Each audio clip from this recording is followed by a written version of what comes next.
മലയാള cinema പ്രേക്ഷകർ ആകാംക്ഷയോടെ കാത്തിരിക്കുന്ന ചിത്രമാണ് ബാറൂസ്.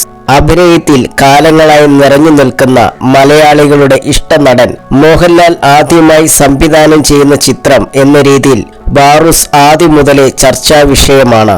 ചിത്രത്തിൽ ഇതുവരെ കാണാത്ത ഗെറ്റപ്പിലാണ് മോഹൻലാൽ പ്രത്യക്ഷപ്പെടുന്നത്. വിവിധ ഭാഷകളിലായി റിലീസ് ചെയ്യുന്ന ചിത്രം 3Dയിലാണ് പ്രേക്ഷകർക്ക് മുന്നിൽ എത്തുക.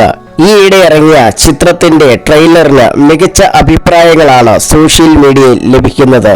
ഒരുപാട് കാര്യങ്ങൾ ശ്രദ്ധിച്ചാണ് ബാറൂസ് ഒരുക്കിയതെന്നും 2.5 മണിക്കൂർ പ്രേക്ഷകർ കണ്ണാടയിട്ട് സിനിമ കാണുമ്പോൾ അവർക്ക് പ്രയാസം തോന്നരുതേ എന്നും മോഹൻലാൽ പറയുന്നു. കൂടുതൽ പുറത്തുള്ള അഭിനയ നേതാക്കൾ അഭിനയിച്ച ചിത്രം ഇന്ത്യക്ക് പുറത്തേക്ക് കാണിക്കാൻ പറ്റുന്ന ചിത്രമാണെന്നും മോഹൻലാൽ പറഞ്ഞു. ബാറൂസ് ഉടനെ തിയേറ്ററുകളിലെത്തും. അതും 3Dയിൽ ഷൂട്ട് ചെയ്ത ഒരു സിനിമയാണ്. 3Dയിൽ ഒരു സിനിമ ചെയ്യുമ്പോൾ ഒരുപാട് കാര്യങ്ങൾ ശ്രദ്ധിക്കേണ്ടതുണ്ട്.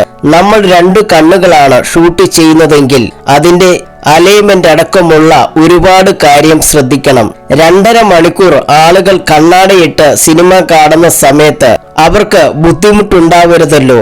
ഫ്രെയിമിന്റെ സെറ്റിംഗ് വരെ ശ്രദ്ധിക്കണം, അല്ലെങ്കിൽ ചിലപ്പോൾ കണ്ണു വേദനിക്കും.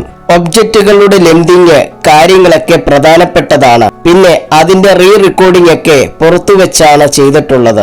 ഒന്നാമത് അതിൽ കൂടുതൽ അഭിനയിച്ചിട്ടുള്ളത് വിദേശീയരായ അഭിനയ നേതാക്കളാണ്. ഇന്ത്യക്ക് പുറത്തു പോകാൻ പറ്റിയ ഒരു സിനിമയാണ് ബാറൂസ്. പോർച്ചുഗീസ് പട്ടാളക്കാരാണ് സിനിമയിൽ ഉപയോഗിച്ചിട്ടുള്ളത്. ലോസ് ആഞ്ചലസിലെ വലിയ പ്രശസ്തനായ ഒരു മ്യൂസിക് കമ്പോസറാണ് അതിലെ സോങ്ങുകളെല്ലാം ചിട്ടപ്പെടുത്തിയിട്ടുള്ളത്. അങ്ങനെ ഒരുപാട് പ്രത്യേകതയുള്ള ഒരു സിനിമയാണ് ബാറൂസ്, മോഹൻലാൽ പറയുന്നു.